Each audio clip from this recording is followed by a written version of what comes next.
দক্ষিণ কামৰূপৰ কলহিনৰ বুকুত দুদিনীয়া বৰ্ণাঢ্য কাৰ্যসূচীৰে অনুষ্ঠিত হোৱা সদৌ অসম ভিত্তিত নাওখেল প্ৰতিযোগিতাৰ আজি সফল সামৰণি পৰে। নাওখেল সামৰণি অনুষ্ঠানত উপস্থিত থাকে অসম প্ৰদেশ কংগ্ৰেছৰ কিষাণ মৰ্চাৰ উপসভাপতি মেহবুব আলী। জাওকাটা বজাৰ ক্লাবৰ উদ্যোগত অনুষ্ঠিত হোৱা দক্ষিণ কামৰূপৰ ঐতিহ্য আৰু পৰম্পৰাগত নাওখেলত অসমৰ বিভিন্ন প্ৰান্তৰ পৰা ভালে সংখ্যক আগশাৰী নাও কৰ্তৃপক্ষই অংশগ্ৰহণ কৰে। নাওখেল পৰিচালনা সমিতিৰ সভাপতি গিয়াছউদ্দিনৰ পৌৰোহিত্যত অনুষ্ঠিত হোৱা সামৰণি অনুষ্ঠানত অসম প্ৰদেশ কংগ্ৰেছৰ কিষাণ মৰ্চাৰ উপসভাপতি মেহবুব আলীৰ লগতে বিশিষ্ট সমাজকৰ্মী তথা অধিবক্তা মিদুল ইছলাম, অধিবক্তা ছায়েদুৰ ৰহমান, গৌৰমাৰী ব্লক কংগ্ৰেছৰ প্ৰাক্তন সভাপতি মইজুদ্দিন আহমেদ, অধিবক্তা ৰমজান আলী, সমাজকৰ্মী আতুয়াৰ ৰহমান ভূঞা, দোস্ত নছিউৰ ৰহমানকে আদি কৰি ভালে সংখ্যক বিশিষ্ট ব্যক্তি। প্ৰথম পুৰস্কাৰ ৭৫,৫৫৫ টকা আৰু দ্বিতীয় পুৰস্কাৰ ৫৫,৫৫৫ টকা হিচাপে লৈ সদৌ অসম ভিত্তিত অনুষ্ঠিত নাওখেলৰ চূড়ান্ত খেলত প্ৰৱেশ কৰে ৰাজমাতা আৰু দয়াল ভৰসা নামৰ নাও দুখন আৰু তিনিটা ৰাউণ্ডৰ পিছত প্ৰথম স্থান দখল কৰে দয়াল ভৰসা আৰু দ্বিতীয় স্থান দখল কৰে ৰাজমাতা নাওখনে।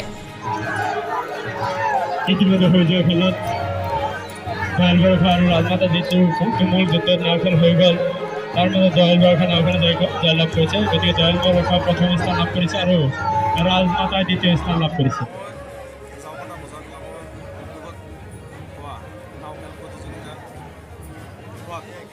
আমাৰ ৰাইজৰ বিপুল সহায় সহযোগিতা অনুভৱ কৰিছোঁ আৰু সহায় সহযোগিতা কৰিছে।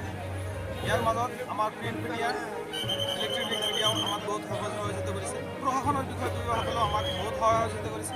আৰু এই খেলটো আমাৰ এইখন জাওকাটা বজাৰত প্ৰায় ২০ বছৰ ধৰিয়ে আমাৰ ৰাইজে অনুষ্ঠিত কৰে আৰু এই খেলখন বহুত শান্তিপূৰ্ণভাৱে আমি চলাই নিছোঁ। আৰু আমাৰ যিখিনি ক্লাবৰ বিষয়ববীয়া আছিল বা আমাৰ উদ্যোক্তাসকল আছিল, সকলোৰ সহায় সহযোগিতাত আমি আজি এইখন খেল সুন্দৰকৈ পৰিচালনা কৰি আজি মুকলি সভাও অনুষ্ঠিত কৰিছোঁ। বতৰবিধি সদাও আমি খুব শান্তিপূৰ্ণভাৱে আমি পৰিচালনা কৰিছোঁ। আগন্তুক দিনত আৰু নতুনকৈ ইয়াতকৈ ডাঙৰ নাও খেলাৰ কিবা পৰিকল্পনা?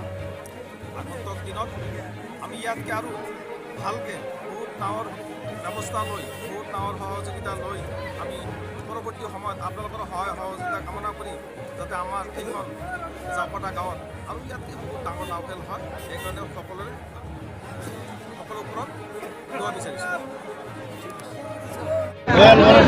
যেতিয়া জাওকাটা বজাৰ ক্লাবৰ সকলো সদস্যই মোক নিমন্ত্ৰণ জনাইছিলে ইয়ালৈকে নাওখেলখন চোৱাৰ কাৰণে, মই আজি এই নাওখেলখন চোৱাৰ কাৰণে আহি যেতিয়া ইয়াত উপস্থিত হওঁ, এই যে আমাৰ কলহী নৈৰ দুই কাষে যিখিনি আমাৰ নৈপৰীয়া ৰাইজ আছে, তেওঁলোকৰ খেলাৰ প্ৰতি ইচ্ছা, কলা সংস্কৃতি দেখি মই সঁচাকৈ খুবেই অভিভূত হৈছোঁ।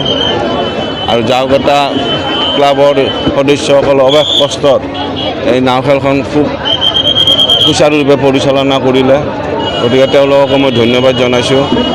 আৰু নাও খেলত যিসকল খেলুৱৈয়ে যোগদান কৰিছিলে তেওঁলোককো মই ধন্যবাদ জনাইছোঁ। সম্পূৰ্ণ খেলুৱৈসুলভ মনোভাৱেৰে তেওঁলোকে খেলখন সমাপ্ত কৰিলে। আজি মই জাওকাটা বজাৰ কমিটিৰ